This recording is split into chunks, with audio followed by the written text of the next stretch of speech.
ಪೋಷಕರು ಗೊಂದಲದಲ್ಲಿದ್ದಾರೆ sir. Township ಬಗ್ಗೆ ರೈತರಿಂದ ಸಾಕಷ್ಟು ವಿರೋಧ ಬರ್ತಾ ಇದೆ. ಅಂದ್ರೆ ನೀವು ಅಭಿವೃದ್ಧಿ ಅಂತ ಹೋಗ್ತಾ ಇದ್ದೀರಾ, ಬಟ್ ಕೃಷಿ ಭೂಮಿ ಹೋಗ್ತಿದೆ. ಕೃಷಿ ಯಾರು ಕೃಷಿ ಮಾಡ್ತಾರೆ, ಯಾರು ಕೃಷಿ ಮಾಡ್ತಾರೆ, ಅಲ್ಲಿರೋ ರೈತರು ಯಾರು ಇಲ್ಲ. ಒಬ್ಬರು ಇಬ್ಬರು 10 ಜನ 20 ಜನ ಇರ್ಬೋದು.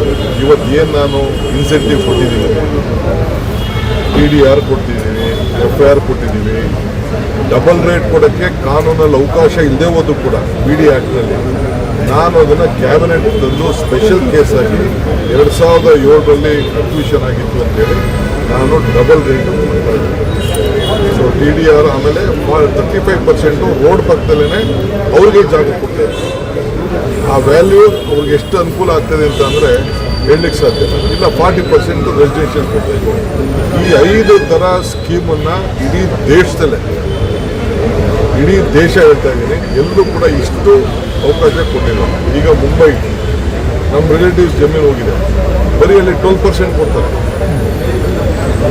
ಬರೀ 12% ಕೊಡೋದಲ್ಲಿ ಮುಂಬೈಯಲ್ಲಿ ಹೊಸ ಏರ್ಪೋರ್ಟ್ಗೆ ಹೋಗ್ತಾರಲ್ಲ, ಅಲ್ಲಿ ಡೆವಲಪ್ಡ್ ಲ್ಯಾಂಡ್ ಅಂತ ಅಂದ್ಬಿಟ್ಟು 12% ಮಾತ್ರ ಕೊಡ್ತಾರೆ, 22% ಕೊಡಲ್ಲ. ನಾವು ಆ ರೀತಿ ಮುಂಬೈಯಲ್ಲಿದೆ.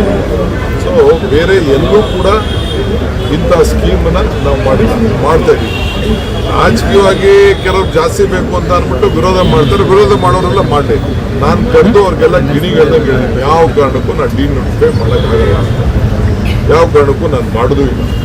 ಈಗ ಅದೇ ಟೆಂಡರ್ ಕರೆದಿದ್ದೀವಿ, ಇಲ್ಲ ಅವ್ರಿಗೆ ಇಷ್ಟ ಇಲ್ವಾ, ಹಳೆ ಕಾನೂನು ಇದೆ, ಆ ಕಾನೂನು ಪ್ರಕಾರ ಬ್ಯಾಂಕಿಗೆ ಡೆಪಾಸಿಟ್ ಮಾಡ್ತೀವಿ, ನಮ್ಮ ಕೆಲಸ ನಾವು ಮಾಡ್ತೀವಿ.